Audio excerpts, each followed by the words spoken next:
Statue 1.6 meters tall stands on the top of a pedestal. From a point on the ground, the angle of elevation of the top of the statue is 60%. अच्छा, question number 6 था ना यार.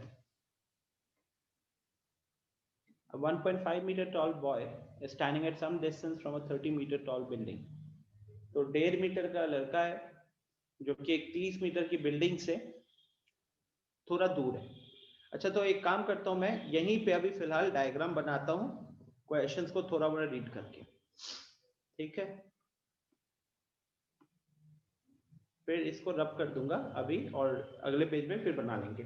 But meanwhile देखो, this is what you should actually do. जैसे कि मैंने पहला line पढ़ा, उसके आगे मैं पढ़ा हूं क्या? नहीं. तो मैंने पहला लाइन पढ़ा, 1.5 मीटर का एक लड़का है, छोटा सा लाइन बनाए उसके लिए, और 30 मीटर्स का एक बिल्डिंग है, तो एक बड़ा सा लाइन, दोनों के बीच में थोड़ा गैप है, बिकॉज क्वेश्चन ने ही बता के रखा है वो चीज. ठीक है, फिर the angle of elevation from his eyes to the top of the building increases from 30 degrees to 60 degrees as he walks towards the building. तो क्वेश्चन कह रहा है कि पहले वो जहां खड़ा था वहां से जब एंगल ऑफ एलिवेशन बन रहा है, एंगल ऑफ एलिवेशन क्या होता है बताएगा कोई? हॉरिजॉन्टल लाइन से जो ऊपर बनता है एंगल. हॉरिजॉन्टल लाइन और लाइन ऑफ साइट के बीच में. लाइन ऑफ साइट का भी. ठीक है, तो यहाँ पे ये हमने इसको कर दिया ज्वाइन. तो अब यहाँ पे जो एंगल आया, ये एंगल कितना है? इनिशियल 30 डिग्री का एंगल है. ठीक है, फिर हमने इसको आगे ले आए, इसको आगे लाकर, मतलब ये आगे आया, बिल्डिंग की तरफ आया, बिल्डिंग की तरफ आया, तो अब इसको टॉप देखने के लिए अपना मुंडी ज्यादा ऊपर करना पड़ेगा ना, तो वही मुंडी ज्यादा ऊपर करेगा तो एंगल क्या होगा? ज्यादा लगेगा. ठीक है, तो ये एंगल कितना है? 60 डिग्री का है. ठीक है, अब क्या करना है हमको? नामकरण करना पड़ेगा ट्रायंगल्स का. हो गया, क्वेश्चन खत्म. इसके अलावा बस इतना ही दिया हुआ है कि ये 1.5 मीटर्स का है, ये पूरा 30 मीटर है, 30 में से 1.5 यहाँ पे, तो ऊपर कितना बचा? 28.5. बात समझ में आ रही है आप सबको? ठीक है, डायग्राम क्लियर है क्या? बिकॉज अल्टीमेटली ये इंपॉर्टेंट पार्ट है. ये समझ में आया तो फिर क्वेश्चन तो फिर अगला 2 मिनट में बाकी क्वेश्चन सॉल्व हो जाएगा. बोलो, is it clear? Yes sir. Yes sir. ठीक है ना? चलो, तो अब मैं इसको करता हूं यहां से रब, और वहां पे इस डायग्राम को फटाफट बना लेता हूं.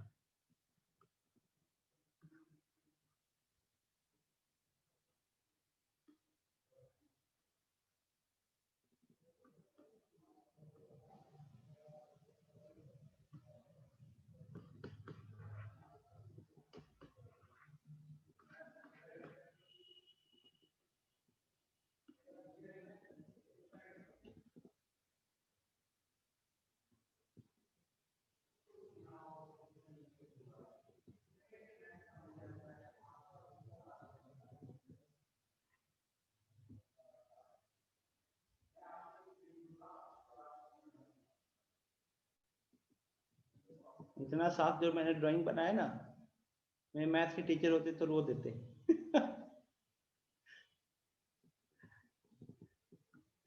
ओके, तो वी हैव क्वेश्चन नंबर 6. अच्छा, अब ध्यान रखिएगा, बोर्ड्स में क्या होता है कि जब आप ये डायग्राम बना लेते हो तो डायरेक्टली हम सॉल्व करने पे नहीं आ सकते. आई थिंक लास्ट क्लास में भी निखिल या किसी ने पूछा था कि सर लिखेंगे कैसे, तो यहाँ पे एक क्वेश्चन में थोड़ा सा हम राइटिंग अच्छे से फोकस करते हैं. ये हमारा 30 डिग्री और ये हमारा 60 डिग्री. तो अब लिखेंगे लेट, सारा नामकरण, जैसे ए बी को हमने क्या माना है? Let A B the boy of height 1.5 metres. ठीक है, and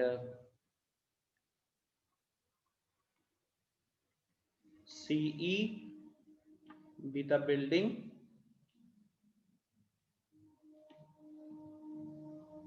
CE be the building of 30 metres, ठीक है। Therefore CD is equal to CE minus DE, क्योंकि जो हमारे राइट एंगल ट्रायंगल बन रहे हैं वो उसमें जो परपेंडिकुलर है वो CD है, ठीक है। तो ये हमारा 1.5 मीटर का यहाँ पे था, तो यहाँ पे भी ये 1.5 का हो जाएगा, जबकि ये पूरा का पूरा कितने का था, 30 का था। तो उस हिसाब से हमारा CD का वैल्यू कितना हो जाएगा, 30 माइनस 1.5, ये हो गया हमारा 28.5, ठीक है, 28.5, राइट। अच्छा, let AF be the distance traveled by the boy. AF be the distance traveled by the boy.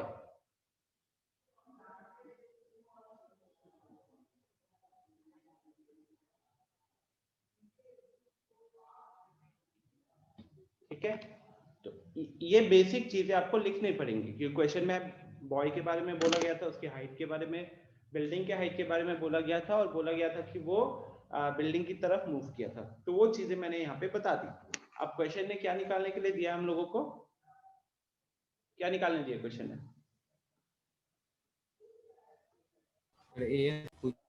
Find the distance he walk towards the building, वो बिल्डिंग की तरफ कितना वॉक किया, तो AF निकालना है हमको। अच्छा, जनरली 99% जो आपको क्वेश्चन मिलेंगे बोर्ड एग्जाम्स में, उसमें आपको 2 ट्रायंगल्स पिक करने होते हैं, और वो भी 2 राइट एंगल ट्रायंगल्स। तो यहाँ पे अभी आपको वो 2 राइट एंगल ट्रायंगल्स कौन से दिख रहे हैं, CAD CFD, एग्जैक्टली, राइट। एक हो गया हमारा CAD और एक हो गया हमारा CFD। सो अब हम लोग एक काम कर लेते हैं, AF को मान लेते हैं X और FD को मान लेते हैं Y। बस बड़ा AF लिखने की जगह X लिखेंगे, एक अपना लेटर कम कर रहे हैं, ठीक है। अब हम यहाँ पे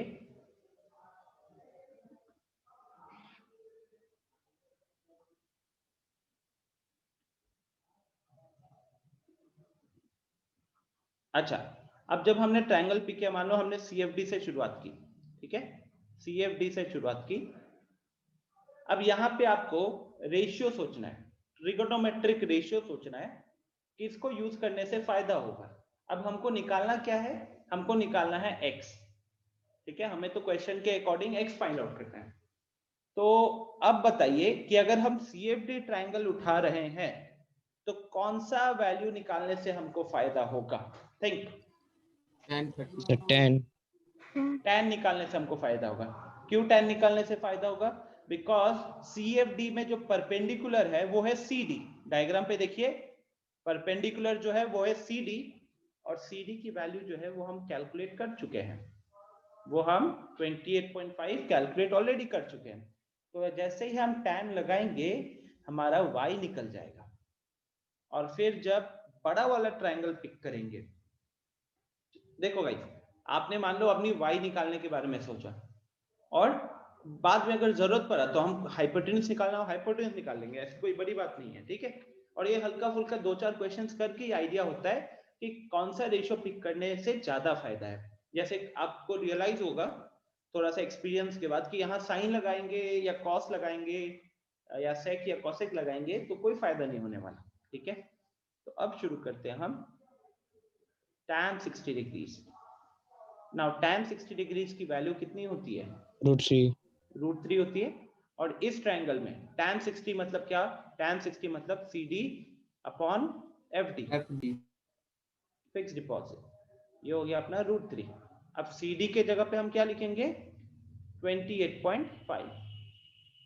अच्छा, √3 को भी क्रॉस मल्टीप्लाई करके नीचे ले आते हैं, और FD हमारा है Y, उसको क्रॉस मल्टीप्लाई करके उधर भेज दिया, ठीक है। तो इसको यहीं पे रोक देते हैं। अब इसको सॉल्व करने में अपना टाइम वेस्ट मत करना, सारा कैलकुलेशन एकदम लास्ट स्टेप में करेंगे, ठीक है, सारा कैलकुलेशन एकदम लास्ट स्टेप में, keep this thing in mind. Same चीज करेंगे अब अपन दूसरे ट्रायंगल में, बड़ा वाला राइट एंगल ट्रायंगल CAD। अब ये बड़ा वाला राइट एंगल ट्रायंगल है, इसमें अगर हम tan कैलकुलेट करते हैं तो tan 30 डिग्री, tan 30 डिग्री अपना कितना होता है 1/√3, ठीक है। अब tan 30 यहाँ पे क्या होगा CD अपॉन AD, ठीक। और वही अगर क्रॉस मल्टीप्लाई कर दे तो CD तो हमको पता है 28.5 है, तो इस 28.5 के साथ √3 अपना मल्टीप्लाई हो गया, क्रॉस मल्टीप्लाई कर रहा हूँ। सिमिलरली AD जो है वो राइट साइड चला जाएगा, तो AD हमारे यहाँ पे है x प्लस वाई, तो अब इसको ऊपर ले चलते हैं। AD हमारा है x प्लस वाई, ठीक है। एम्प्लाइज y का वैल्यू देखो ऊपर डब्बे में दिख रहा है, उसको हम लेफ्ट हैंड साइड ले आएंगे। So 28.5 √3 minus y is equal to x, ठीक है। तो 28.5 √3 minus 28.5 divided by √3, okay.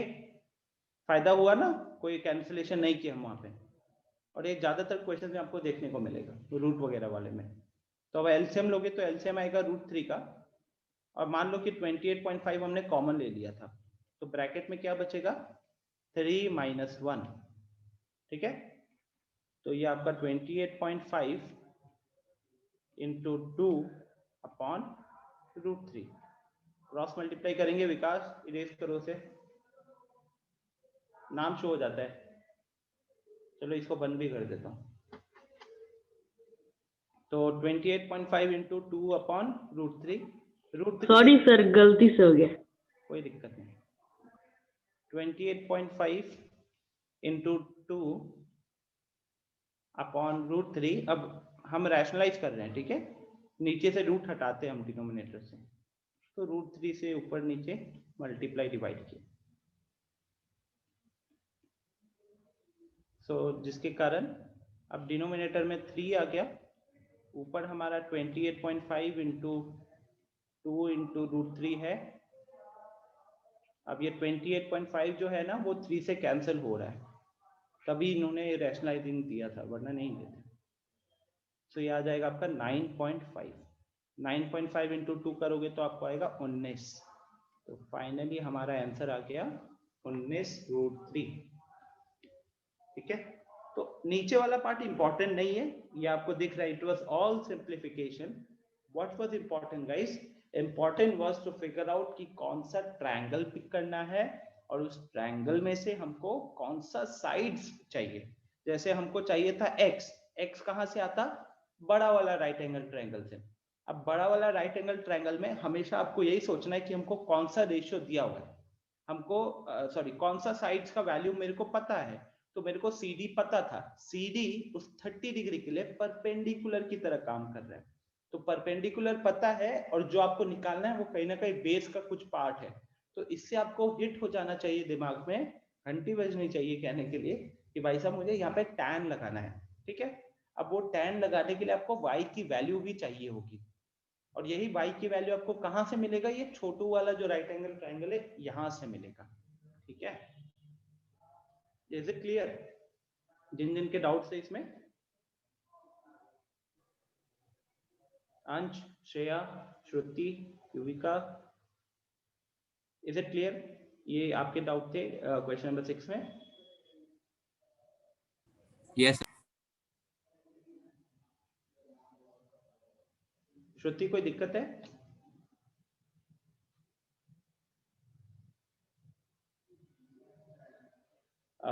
Actually question के अकॉर्डिंग डायग्राम समझ में आया क्या श्रुति, पहले ये बताओ। Is the diagram clear? Okay. So when the diagram is clear, तो डायग्राम के अकॉर्डिंग आपको क्या निकालना है, आपको x निकालना है, ठीक है। x जो निकालना था मेरे को, वो कौन सा ट्रायंगल का पार्ट है, कौन सा राइट एंगल ट्रायंगल का पार्ट है, CAD, ठीक है। तो CAD का पार्ट है x, और CAD में कौन सा साइड हमको पता है, तो हमको CD पता है। तो जो हमको पता है और जो हमको निकालना है उनको कंसीडर करते हुए कौन सा ट्रिगोनोमेट्री का रेशियो लगाना पड़ेगा, तो वो आप सोच लोगे tan लगाना पड़ेगा। तो आपने बड़े वाले ट्रायंगल में लगाया tan, बड़े वाले ट्रायंगल में tan लगाया ना, तो x का वैल्यू डायरेक्टली नहीं निकला, क्योंकि उसमें देखो कुछ ऐसा आता, यहाँ पे देखिए ये कुछ इस तरीके से आता है, ठीक है, इस तरीके से, मतलब y का वैल्यू जो है वो हमको दिक्कत कर रही थी। x तो चाहिए था लेकिन y के कारण दिक्कत होती। तो अब आपका अगला स्टेप होना चाहिए था कि मैं y को कैसे एलिमिनेट करूं, y की वैल्यू कैसे निकालूं।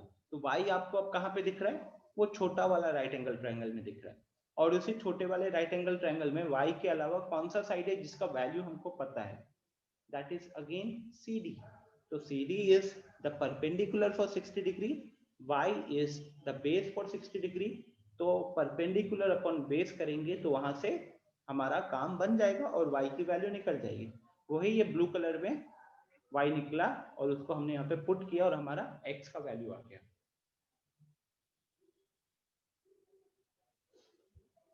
ठीक है,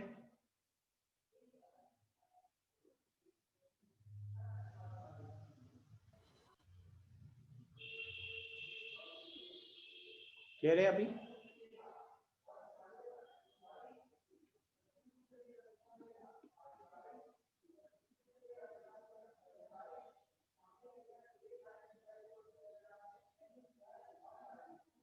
ठीक है, ग्रेट।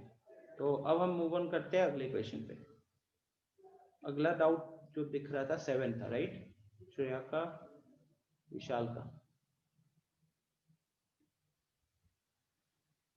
ओके, क्वेश्चन नंबर 7 देखो, अब मैं यहीं पे आपसे आपके साथ बात करते हुए क्वेश्चन पढ़ के करूंगा।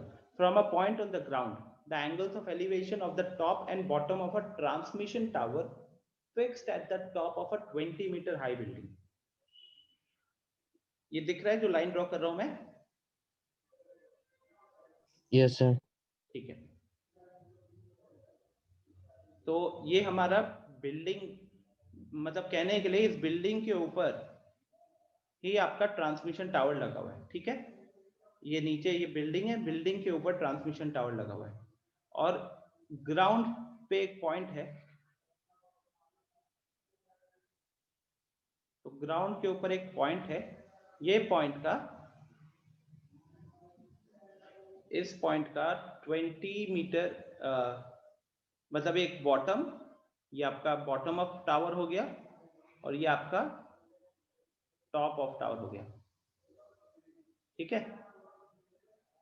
इन दोनों का आपको एंगल ऑफ एलिवेशन दिया हुआ है एक्चुअली में। क्लियर? मतलब यहाँ पे आपको जो मेन जो दिक्कत होनी थी हल्की फुल्की, वो होनी थी कि समझना है कि ये आपका बिल्डिंग, ये आपका 20 मीटर का बिल्डिंग हो गया और ये आपका टावर हो गया। ठीक है, so now what are the angles? This angle will be, एक ये एंगल है और एक ये एंगल है। तो क्वेश्चन कह रहा है कि जो टॉप ऑफ द स्टैचू है उसका एंगल है 60 डिग्री का और जो बॉटम वाला है उसमें एंगल है 45 डिग्री का। ठीक है, अच्छा, इसके अलावा और क्या क्या इंफॉर्मेशन है? क्वेश्चन नंबर 7 था, बस इतना इंफॉर्मेशन दिया हमको, हाइट ऑफ द टावर निकालना है। तो हाइट ऑफ द टावर मतलब इसको मान लेते हैं h। देखो यही तो यहीं पे सॉल्व कर दूंगा, बड़ा छोटा सा क्वेश्चन है ये। A B C D, ठीक है। अगर आपको जो वैल्यू निकालनी है h, वो कौन से राइट एंगल ट्रायंगल का पार्ट है बताओ? ADC। ADC, ठीक है। अब इसी ADC में,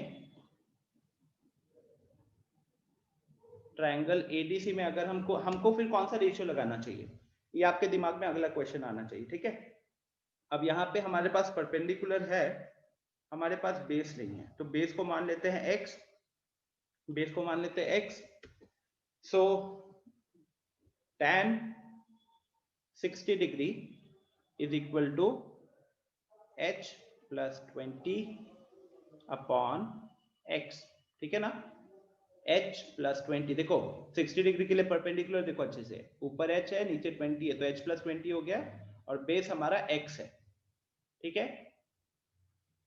रूट 60 का वैल्यू tan 60 का वैल्यू होता है √3, ये x को क्रॉस मल्टीप्लाई किए तो x आ गया इधर h प्लस 20। तो बताओ क्या मेरा h का वैल्यू निकल गया, निकला क्या? नहीं निकला ना, क्यों नहीं निकला? क्योंकि x के कारण दिक्कत हो रही थी। तो अब आपका अगला टारगेट क्या होना चाहिए, x को एलिमिनेट करना या x की वैल्यू किसी तरीके से निकालना।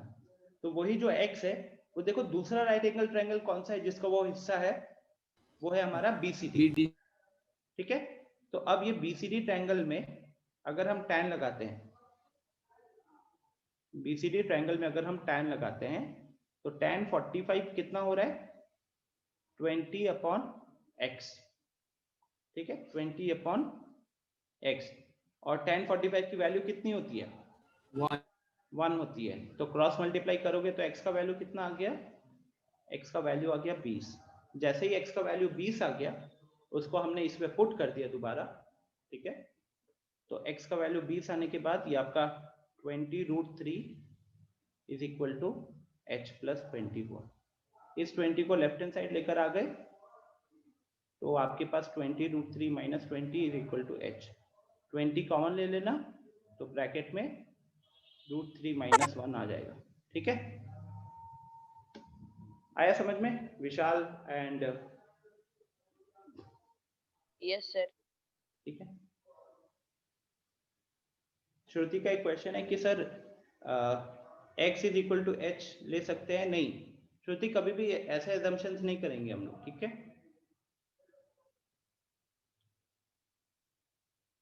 Shreya is it clear? Question number 7 में आपको भी दिक्कत थी?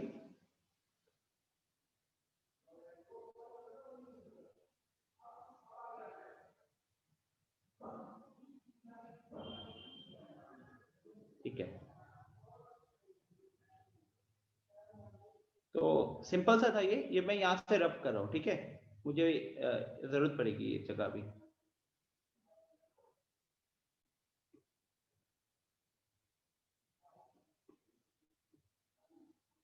Next is question number 8। 8 question ना आया हुआ क्वेश्चन है बोर्ड्स में। A statue 1.6 meter tall stands on the top of a pedestal from a point on the ground. The angle of elevation of the tower.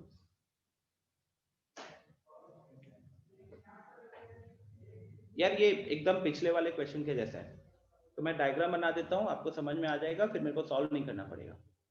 एकदम पिछले वाले question के जैसा है। एक जगह पे आपका 1.6 मीटर का स्टैचू है और दूसरी जगह पे एक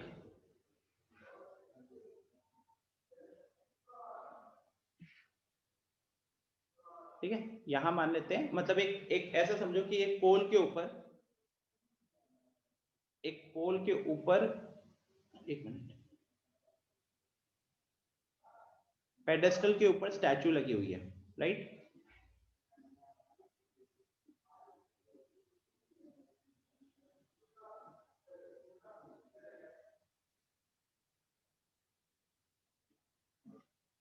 तो यहाँ पे सेम चीज यही रहेगा, इसको आप करोगे इधर ज्वाइन, ये हो गया और फिर ये हो गया, ठीक है। सेम एकदम पिछले वाले क्वेश्चन के जैसा, एकदम डिट्टो सेम, कुछ भी डिफरेंस नहीं है। यहाँ पे ये वैल्यू जो है ऊपर ये आपका 1.6 मीटर का हो गया और ये छोटा वाला एंगल 45 डिग्री का है, ये बड़ा वाला एंगल 60 डिग्री का है, ठीक है।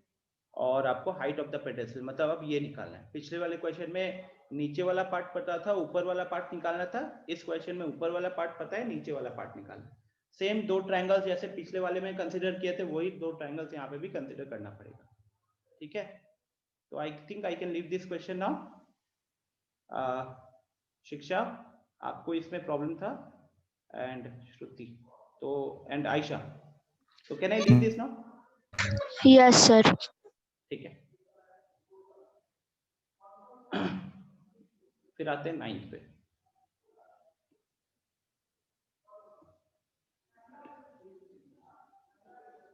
क्वेश्चन नंबर 9 कह रहा है कि the angle of elevation of the top of the building from the foot of a tower is 30 metres and the angle of elevation of the top of the tower from the foot of the building. तो भाई साहब मेरे पास यहाँ पे एक tower है और एक बिल्डिंग है और दोनों के बीच में अच्छा खासा डिस्टेंस, थोड़ा डिस्टेंस है, ठीक है।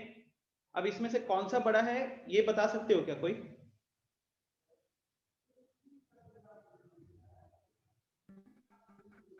ये सोचना पड़ेगा ना आपको, टावर बड़ा है कि बिल्डिंग बड़ा है।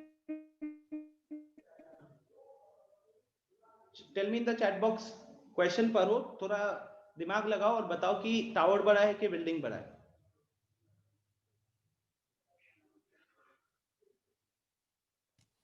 तो कौन से क्वेश्चन में सर? 9, question number 9।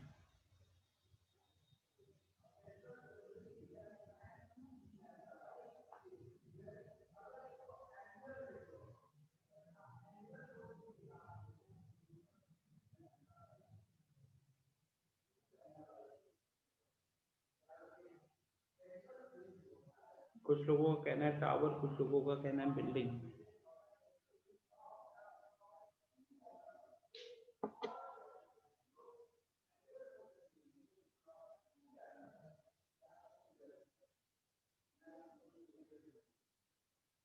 अच्छा, जिन लोगों का टावर कहना है अगेन अनम्यूट करके बताओ कैसे टावर होगा।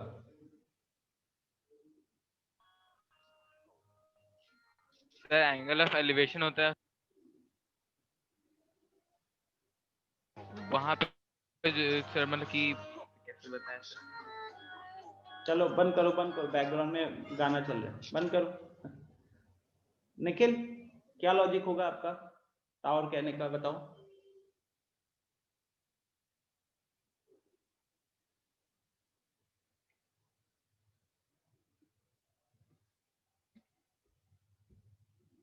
बताइए किस लॉजिक से हम ये कह सकते हैं।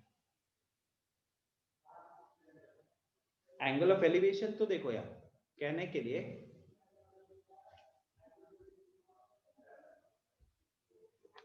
चलो पहले एक काम करते हैं, यहाँ पे एक देखो, सेम तो नहीं ले सकते, ये तो समझ में आ ही रहा होगा।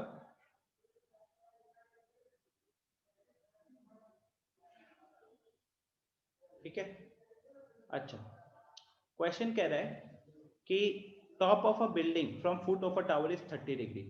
तो टावर के फुट से जब बिल्डिंग के टॉप को देखते हो तो 30 डिग्री का एंगल बनता है, और दूसरा जो 60 डिग्री दिया हुआ है वो दिया हुआ है बिल्डिंग के फुट से टावर को देखते हो तो 60 डिग्री बनता है। अब गाइस आप सोचो थोड़ा सा, इस दोनों के बीच में डिस्टेंस, टावर और फुट के बीच का डिस्टेंस आपको दिख ही रहा है, ठीक है। आपको बस यही सोचना है कि टावर कौन सा है और बिल्डिंग कौन सा है। तो सर और बता दीजिए तो क्या बोले वही। अभी तक कुछ बोला ही नहीं मैंने, मैं बताने वाला हूँ अभी। मैं कह रहा हूँ कि ये दो वर्टिकल लाइंस बनाई हैं, एक टावर के लिए है और एक बिल्डिंग के लिए है, लेकिन अभी मुझे नहीं पता कि कौन सा टावर है कौन सा बिल्डिंग है, ठीक है। बीच में इनके बीच का बस थोड़ा सा डिस्टेंस दिख रहा है। तो अब गाइस आप एक चीज सोचो, आप यहां से इस तरफ देख रहे हो और यहां से इस तरफ देख रहे हो, ठीक है। ज्यादा बड़ा एंगल कहां पे होगा बताओ, ज्यादा बड़ा एंगल कहां पे होगा? सर राइट साइड से देख रहे हैं तो ये एंगल होगा कि ये होगा? यहाँ पे हमको ज्यादा ऊपर देखना पड़ रहा है, ज्यादा ऊपर देखना पड़ रहा है तो यहाँ पे यस एंगल सर वही ज्यादा बड़ा बोला। होगा, राइट। तो ये एंगल कितना होगा? ये हो जाएगा 60 डिग्री का। तो ये जैसे ही हम ये ड्रॉ करते हैं, क्वेश्चन से पता चल जाता है ना कि ये बिल्डिंग के फुट से टावर के टॉप को देख रहे थे तब 60 डिग्री बन रहा है। इसका मतलब कि ये आपका बिल्डिंग हो जाएगा, ये आपका बिल्डिंग हो जाएगा, और ये दूसरा वाला आपका टावर हो जाएगा। बात समझ में आ रही है? यहाँ पे ये थोड़ा सोचना था आपको। और ये आपका 30 डिग्री है, 30 डिग्री वाले में क्या बोला था, टावर के फुट से बिल्डिंग की तरफ देखेंगे तो 30 डिग्री बन रहा है, ठीक है। अच्छा, नाउ द क्वेश्चन सेज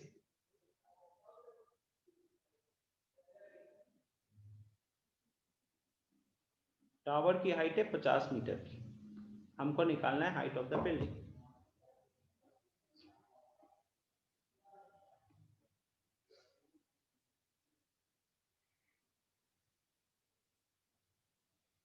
अब हम वो रेक्टेंगल कंप्लीट कर देंगे इस तरीके से।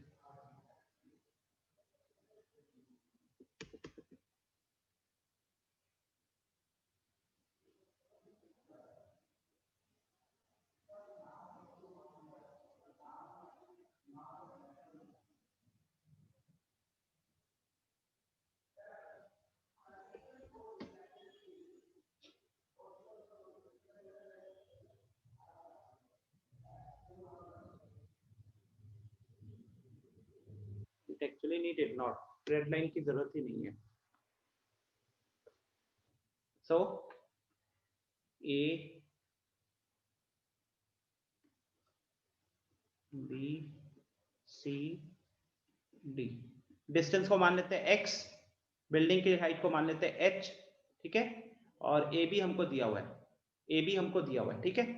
अब देखिए हमको h चाहिए, हाइट चाहिए, पहले हमें टावर की जो वैल्यू हमको दिया हुआ है उसको यूज करते हैं।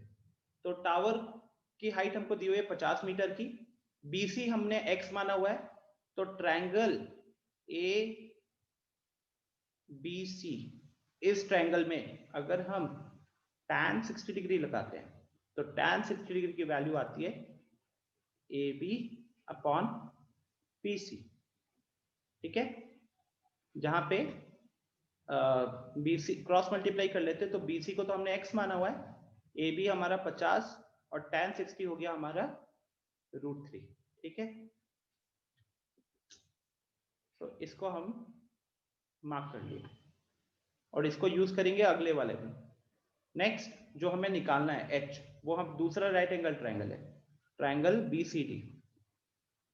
तो इस ट्रायंगल BCD में जब हम tan 30 डिग्री लगाएंगे तो tan 30 डिग्री की वैल्यू आती है, यहाँ पे रेशियो के अकॉर्डिंग बात करें तो CD अपॉन BC, ठीक है, CD अपॉन BC। अब tan 30 अपना 1/√3 है और CD हमको निकालना है h, और x ये है x का वैल्यू ऊपर डब्बे में दिख रहा है आपको। तो क्या ये अब सॉल्व करने की जरूरत है कि हो जाएगा?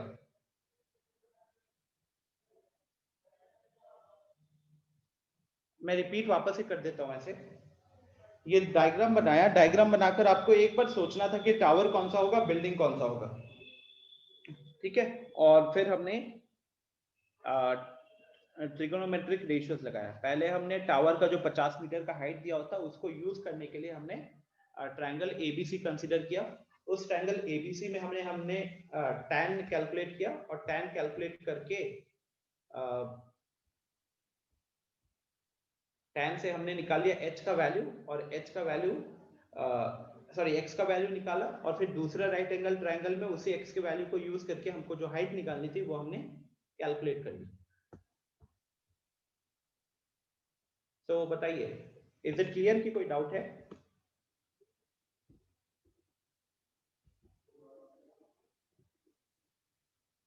शिक्षा, is it clear? This was your doubt? No.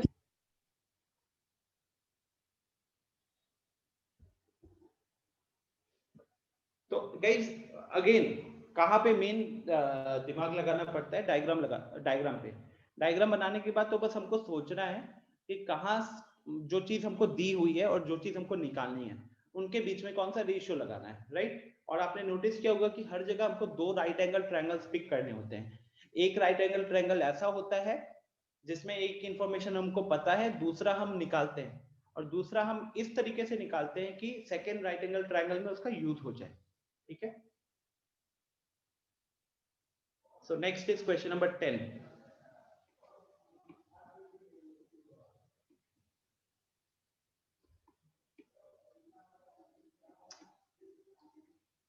Two poles of equal heights are standing opposite each other of the road, which is 80 meters wide. तो दो poles है, दोनों का height same है,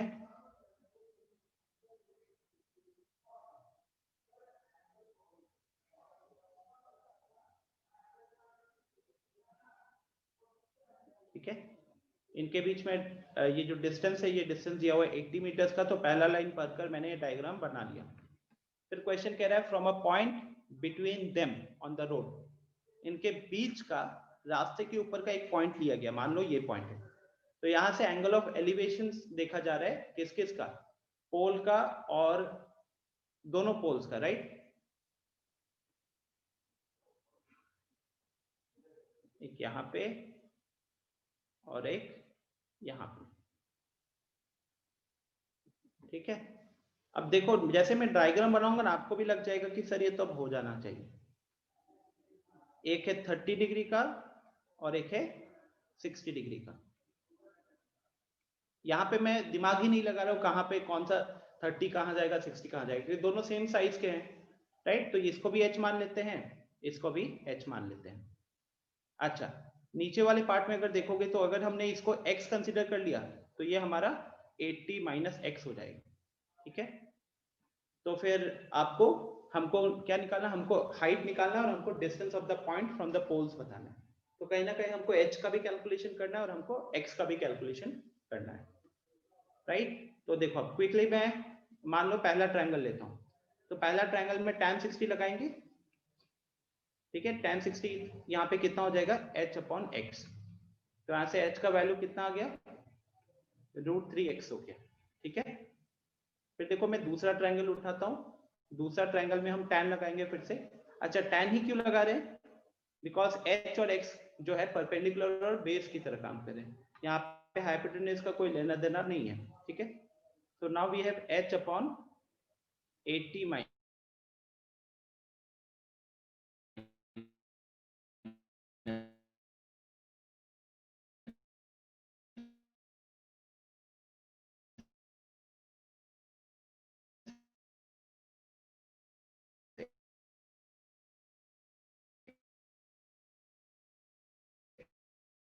सर आवाज नहीं आ रही।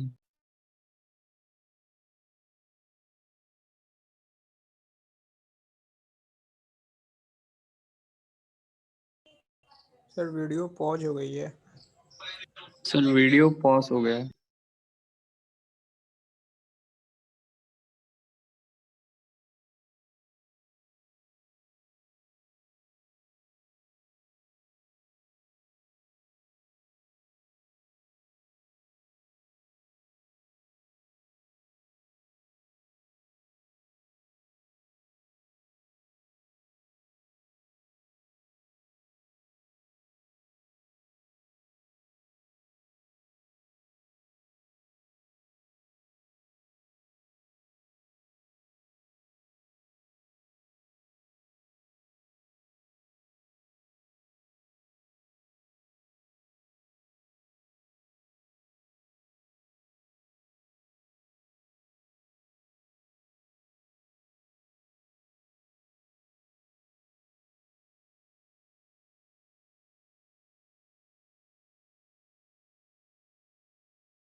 वाईफाई डिस्कनेक्ट हो गया था।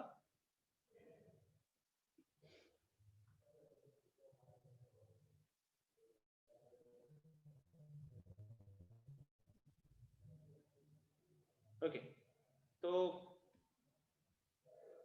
Is the recording still on? Okay fine. हाँ, सो क्या ये क्लियर है? देखो, दो लाइंस बनाए, दो पोल्स बनाए इक्वल हाइट्स के, उनके बीच का पॉइंट है, उस पॉइंट दोनों के टॉप का एंगल ऑफ एलिवेशन दिया हुआ था, उसके अकॉर्डिंग में दो राइट एंगल ट्रायंगल्स बन गए। उन दो राइट एंगल ट्रायंगल्स दोनों में tan लगाया, एक जगह से h की वैल्यू को उठाकर दूसरी जगह में पुट किया, वहां से x आ जाएगा। तो इज इट क्लियर और do I need to solve this completely? बताओ। इनफैक्ट अगर मैं उसको सॉल्व कर भी लूं, जो सेकंड वाला बॉक्स है, क्रॉस मल्टीप्लाई करोगे आप, यहाँ पे क्रॉस मल्टीप्लाई कर देता हूँ, तो 3x is equal to 80 minus x हो जाएगा, और यहाँ से x का वैल्यू आ जाएगा 20। x का हाइट हमारा आ गया √3x, 20√3। ठीक है, तो हाइट हमारा 20√3 हो गया, और हमारा जो पॉइंट है वो एक से 20 मीटर दूर है, दूसरे से 60 मीटर दूर है। कोई डाउट है यहाँ पे? जिनका भी डाउट था क्वेश्चन नंबर 10 में, इज इट क्लियर और not? Please give me a confirmation.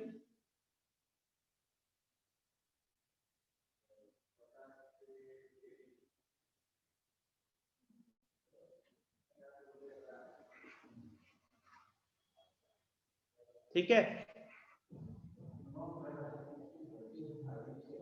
am I audible guys? Ansh, am I audible? Yes sir. Yes sir. Yes, sir. Okay okay, ठीक है, तो फिर मैं इसको हटाता हूं यहां से।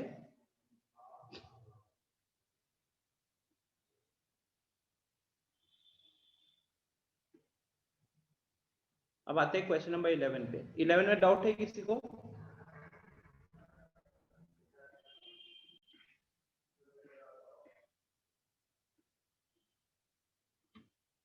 इलेवेंथ में तो अब दिक्कत नहीं होनी चाहिए ना, डायग्राम पहले से ही बना हुआ है। ठीक है, मैं बस कैलकुलेशन फटाफट परफॉर्म कर देता हूँ। देखो, मान लेते हैं कि ये वैल्यू है x और ये वैल्यू है y। मैं कुछ नहीं पढ़ा, क्वेश्चन पढ़ा ही नहीं मैंने बस ये डायग्राम देखा है, और इस डायग्राम के अकॉर्डिंग एक आएगा बड़ा ट्रायंगल, जिसमें हम लगाएंगे सबसे पहले, हाँ बड़ा ट्रायंगल आएगा। ठीक है, उसमें लगेगा tan 30 डिग्री। tan 30 का वैल्यू वहां पे कितना हो जाएगा? y upon BG 30 plus x। ठीक है, 30 प्लस x, तो tan 30 हो गया, 20 plus X. Sorry this 20 plus x, तो 1/√3 is equal to y/20 plus x।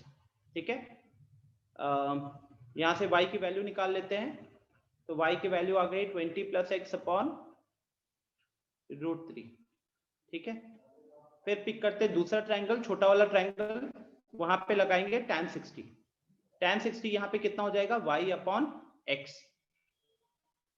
अब tan 60 का वैल्यू तो हमें पता है √3 होता है, क्रॉस मल्टीप्लाई करने के कारण ये हो जाएगा √3x, और जो लेफ्ट हैंड साइड, यहाँ राइट हैंड साइड का जो y है, इस y के जगह पे हम ऊपर जो y अभी कैलकुलेट किए थे, we can use this y here easily, right?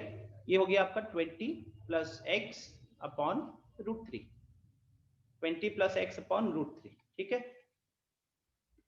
अब आप बताओ कि यहां से क्या x निकालना कोई बड़ी बात होगी? इसमें से और इसमें से कोई दिक्कत नहीं होगा, क्रॉस मल्टीप्लाई करेंगे तो 3x is equal to 20 plus x हो गया, और फाइनली यहां से x का वैल्यू आ गया 10।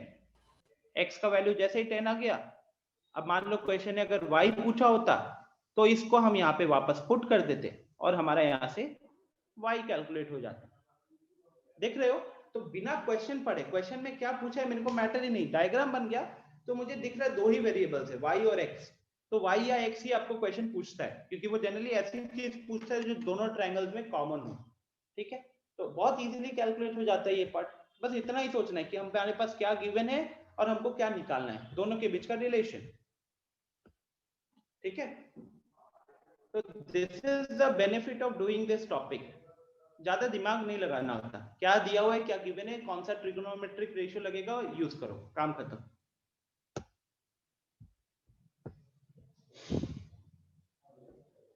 Next question number 12।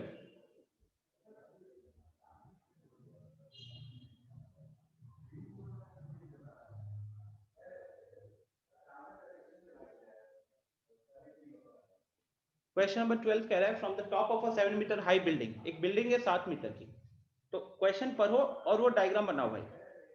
तो 7 मीटर की बिल्डिंग थी और the angle of elevation of the top of the cable tower is 60 degree and the angle of depression of its foot is 45 degree.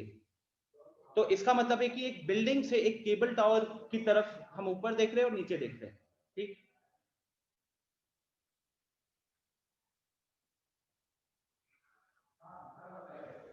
तो ये कहीं ना कहीं ऐसा कुछ होगा, राइट। ठीक है, ऐसा कुछ हुआ। ये आपका बिल्डिंग है, ठीक है, ये आपका बिल्डिंग है।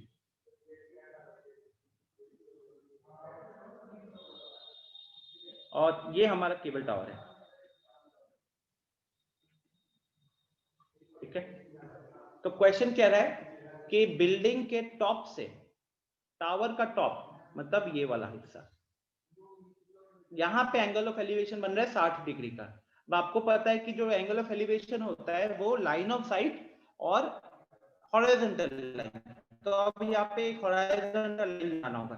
तो अभी जो मैं लाइन बना रहा हूँ ये ग्राउंड के साथ पैरेलल है, ठीक है, ग्राउंड के साथ पैरेलल है। तो यहाँ पे ये एंगल कितना हो गया, ये हो जाएगा आपका 60 डिग्री का, ठीक है। Next angle of depression of its foot, मतलब यहीं से अब हम कहां देख रहे हैं, हम उस टावर के फुट को देख रहे हैं, ये हो गया, ठीक है।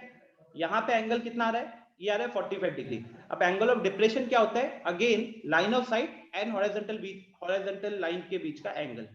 तो ये एंगल आ गया हमारा 45 डिग्री का, ठीक है। इसके अलावा इंफॉर्मेशन क्या क्या गिवन है, ये गिवन था कि ये 7 मीटर्स का है और कुछ गिवन नहीं है, ठीक है।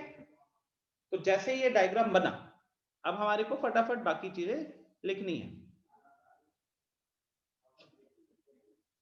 चलो अभी इसको भी रब कर देते हैं और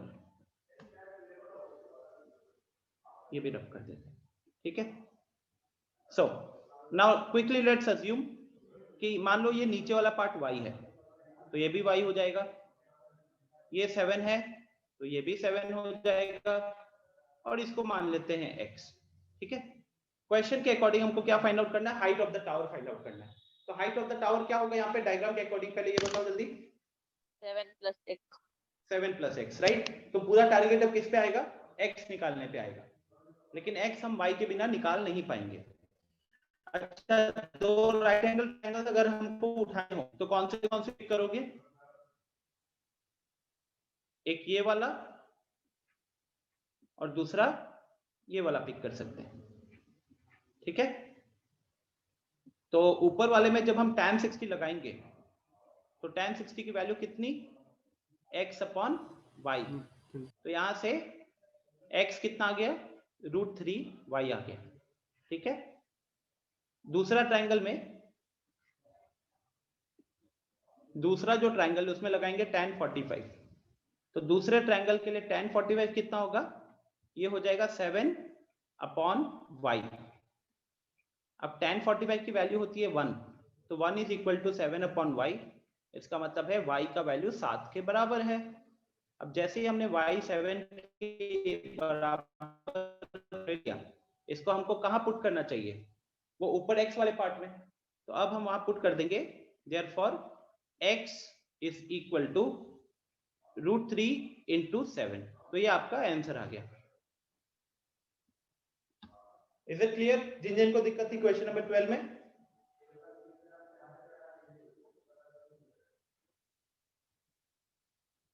बताओ, गिव मी कंफर्मेशन प्लीज। कुछ नहीं समझ में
14 नंबर क्वेश्चन।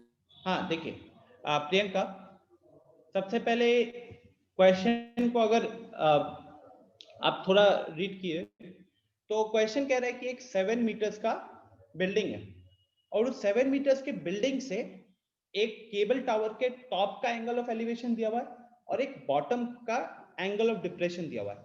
तो इससे एक चीज, अगर मैं सारी चीजों को यहां से रब कर दूं, ठीक है,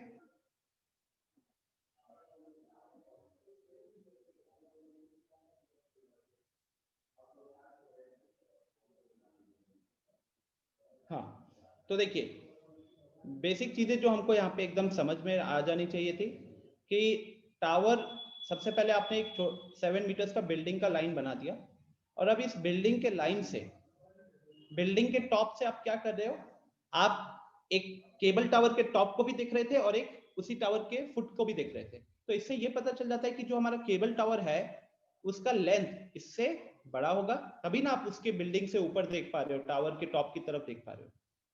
ठीक है, तो कहने के लिए ये कुछ ऐसा हो जाएगा और ये सेकंड में ऐसा हो जाएगा। ठीक है,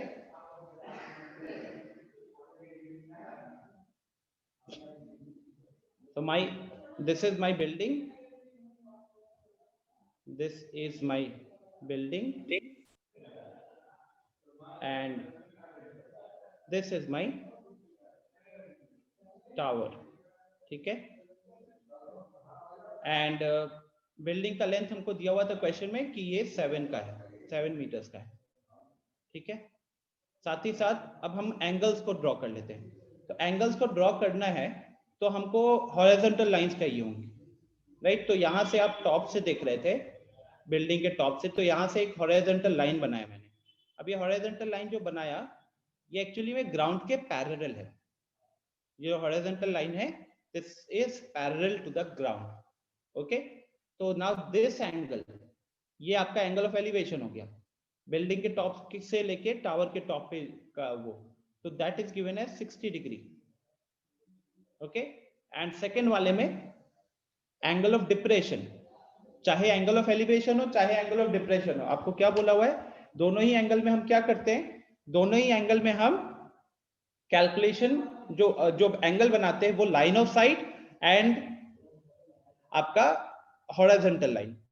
तो पहले वाले के लिए लाइन ऑफ साइट कौन सा था, जब आप ऊपर देख रहे थे तो ये वाला लाइन, ये वाला लाइन आपका लाइन ऑफ साइट था। सेकंड वाले के लिए लाइन ऑफ साइट क्या होगा, ये वाला आपका लाइन ऑफ साइट होगा। तो ये लाइन ऑफ साइट है और इसके साथ हॉरिजॉन्टल लाइन, तो दोनों का हॉरिजॉन्टल लाइन कहने के लिए सेम है यहाँ पे। ठीक है, दोनों का हॉरिजॉन्टल लाइन सेम है और यहाँ पे ये आपका एंगल आ गया है 45 degrees, because angle of depression 45 degrees का क्वेश्चन में दिया हुआ है। तो क्या अब डायग्राम समझ में आया आपको Priyanka, is it now clear? Yes sir, हो गया। हो गया, हाँ, इसके बाद तो सॉल्व करने में कोई दिक्कत नहीं होगी, राइट? Yes sir. ठीक है,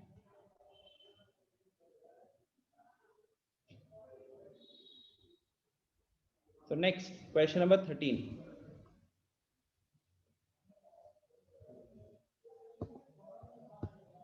क्वेश्चन नंबर 13 कह रहा है as observed from the top of a 75 metre lighthouse from the sea level.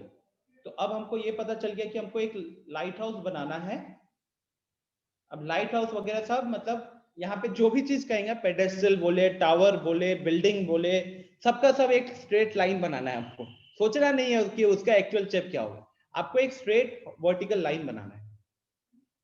अब इसके टॉप से आप क्या कर रहे हो, इसके टॉप से the angle of depression of two ships are 30 and 45, one ship exactly behind the other on the same side। तो क्वेश्चन पढ़ा आपने, क्वेश्चन पढ़ के ये पता चल गया कि दो शिप्स है और दोनों के दोनों जो शिप्स है वो लाइट हाउस के सेम साइड में है। तो मान लेते हैं कि दोनों के दोनों इसके लेफ्ट में है, राइट? तो एक हो जाएगा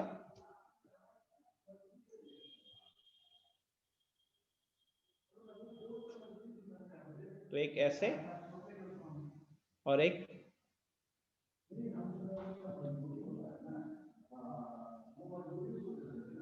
एक ऐसे।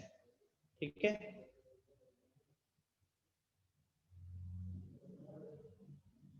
तो इस तरीके से आपका वो ये यहाँ पे मान लो आपका शिप 1 है, यहाँ पे आपका शिप 1 है और यहाँ पे आपका शिप 2 है, ठीक है। अच्छा, दोनों के दोनों आपको एंगल ऑफ डिप्रेशन दिए, तो थोड़ा सा इधर ध्यान रखिएगा, एंगल ऑफ डिप्रेशन है। लाइन ऑफ साइट तो ये जो कहने के लिए जो हाइपोटेन्यूज की तरह काम कर रहा है, ये आपके लाइन ऑफ साइट हो गए। और अब इस टॉप से मेरे को एक हॉरिजॉन्टल लाइन बनाना है, तो मैं रेड ग्रीन कलर से ड्रॉ किया।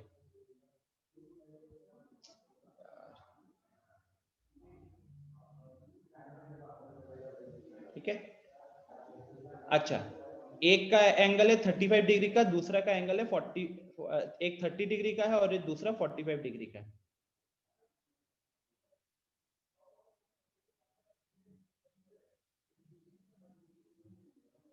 (45 डिग्री कौन सा होगा? ये वाला, और 30 डिग्री होगा ये वाला, ठीक है।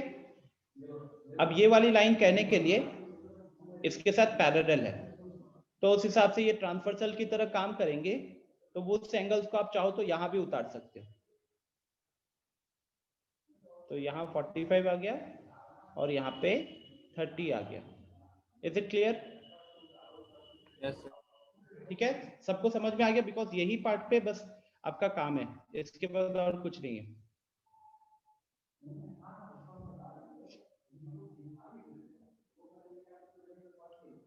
राइट? तो और इसके अलावा इंफॉर्मेशन क्या दिया हुआ था? तो ये 75 मीटर्स का है, ये 75 मीटर्स का है। तो एक बार आप देख लो, और अगर कहीं पे भी कोई दिक्कत नहीं है तो हम लोग अब इस क्वेश्चन को सॉल्व कर सकते हैं बहुत इजीली। सर फिगर समझ में नहीं आया। फिगर समझ में नहीं आया? सबसे पहले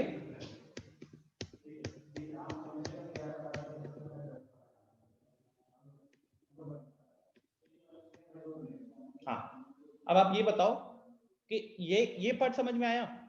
एक वर्टिकल लाइन जो है वो लाइट हाउस है, और उस लाइट हाउस के टॉप से आप दो शिप्स को देख रहे हो, दोनों शिप जो है वो लाइट हाउस के सेम साइड में, ठीक है। ये इतना तो समझ में आ गया होगा, राइट? अब हमको एंगल ऑफ डिप्रेशन ड्रॉ करना है। एंगल ऑफ डिप्रेशन क्या होता है? It is the angle between the line of site and the vertical line. तो अगला स्टेप, अगर हम एंगल ड्रॉ करना चाहते हैं तो हमको सबसे पहले क्या ड्रॉ करना पड़ेगा? हॉरिजॉन्टल लाइन ड्रॉ करना पड़ेगा, राइट? तो वही देखो, ये हॉरिजॉन्टल लाइन आया है ग्रीन कलर से। ये जो हॉरिजॉन्टल लाइन होगी ये ग्राउंड के साथ पैरेलल होगी, ठीक है। अब इसके बाद आपको वो दो एंगल्स ड्रॉ करने हैं। कौन से एंगल्स होंगे? एक ये एंगल होगा और दूसरा ये एंगल होगा, ठीक है। अब इसमें से कौन सा 30 डिग्री और कौन सा 45 डिग्री? तो जो बड़ा एंगल है वो 45 डिग्री का होगा, जो छोटा एंगल है वो 30 डिग्री का होगा, राइट? तो इसीलिए ये आपका बड़ा एंगल और ये आपका छोटा एंगल। फिर मैं ये कह रहा हूं कि जो ग्रीन कलर की लाइन जो बनाई है मैंने, ये जो ग्राउंड है उसके साथ पैरेलल है। तो अगर ये ग्राउंड के साथ पैरेलल है ये लाइन, तो फिर ये जो लाइन ऑफ साइट है ये ट्रांसवर्सल की तरह काम कर रहा है। तो दो पैरेलल लाइंस को जब एक ट्रांसवर्सल इंटरसेक्ट करता है तो उस केस में ऑल्टरनेट इंटीरियर एंगल्स इक्वल होते हैं। तो ये 45 डिग्री को अगर हम नीचे उतारना चाहेंगे तो ये कहां पे आ जाएगा? S1 के साथ आ जाएगा, राइट? तो ये भी आपका हो गया 45 डिग्री। सिमिलरली S2 के साथ हो जाएगा ये 30 डिग्री। बोलो, समझ में आया यहां तक? Yes sir. अब क्लियर है ना? अब तो कोई दिक्कत नहीं है, राइट? No sir. तो ये आपका फिर 75 जो कि क्वेश्चन में ऑलरेडी गिवन था, ठीक। तो ये जैसे हमने कर लिया सॉल्व, अब बाकी मैं बस इसको x मान लेता हूं। कितने वाले पार्ट को? मैं कह रहा हूं कि यहां से लेके यहां तक के पार्ट को मान लेते हैं x, एंड यहां से लेकर यहां तक के पार्ट को मान लेते हैं y, okay. So now when you use the trigonometric ratios, सबसे पहले हम लोग tan 45 डिग्री लगा लेते हैं। तो tan 45 डिग्री कितना हो जाएगा? 75 अपॉन x। tan 45 डिग्री की वैल्यू कितनी होती है? 1। तो 1 हो गया आपका 75 अपॉन x। तो यहां से x का वैल्यू आ गया 75, ठीक है। फिर बड़ा वाला ट्रायंगल पे चलते हैं। बड़े वाले ट्रायंगल पे लगाएंगे हम tan 30 डिग्री। tan 30 यहाँ पे कितना होगा? 75 अपॉन x प्लस y। अब tan 30 का वैल्यू हमको पता है, और हमें x का वैल्यू भी पता है, तो x का वैल्यू भी 75 पुट कर दिया, तो हमारे पास बचा ये part. So now can you solve this to get the value of y? Yes हो जाएगा ना यहाँ पे? Yes, sir. ठीक है, तो बस क्वेश्चन नंबर 13 हो गया कंप्लीट। इसके जो भी क्वेश्चन है बस ऐसे ही है। डायग्राम बनाने के बाद तो मुझे पर्सनली इट्स लाइक कि ये तो आप जब 4 नंबर के क्वेश्चंस करोगे तो इसको ढूंढो और इसको सबसे पहले सॉल्व कर लेना, इसमें गलती होने के कोई स्कोप भी नहीं रहते।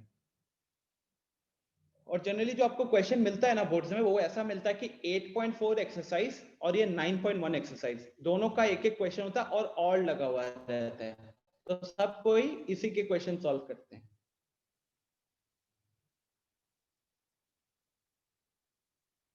तो अब आते हैं यहाँ पे।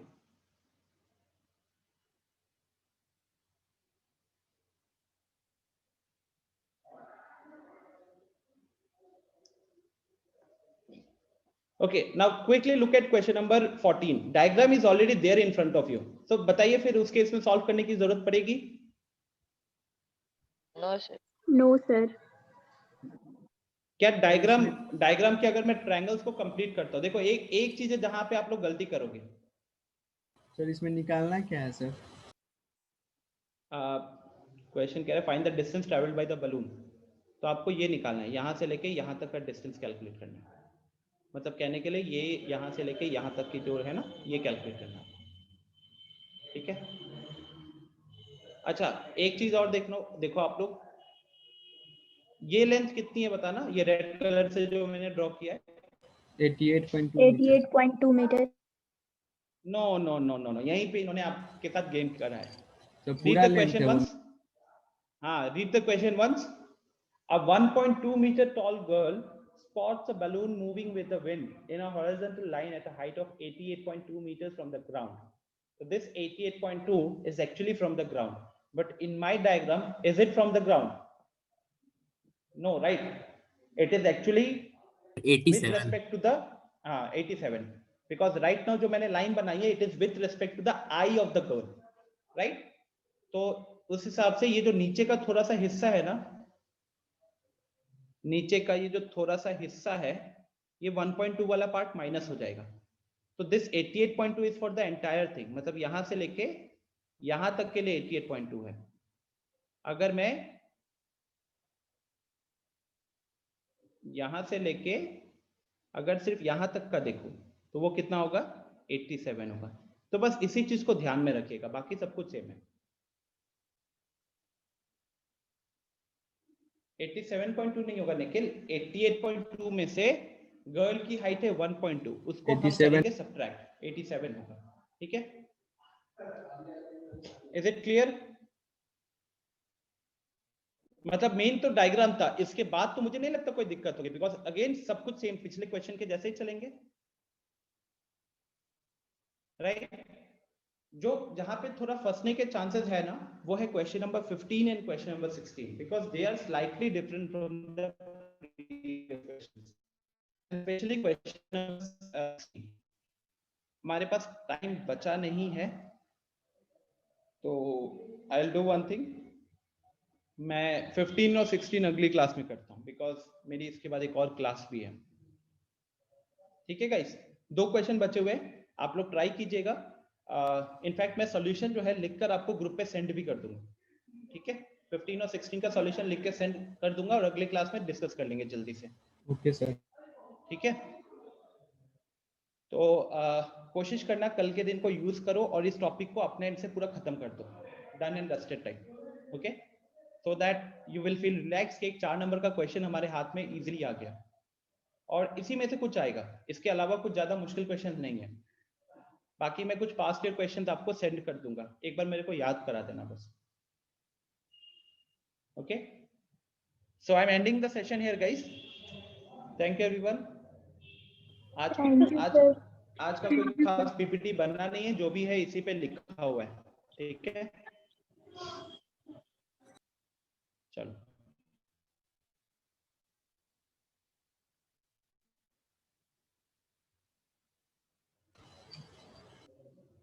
ठीक है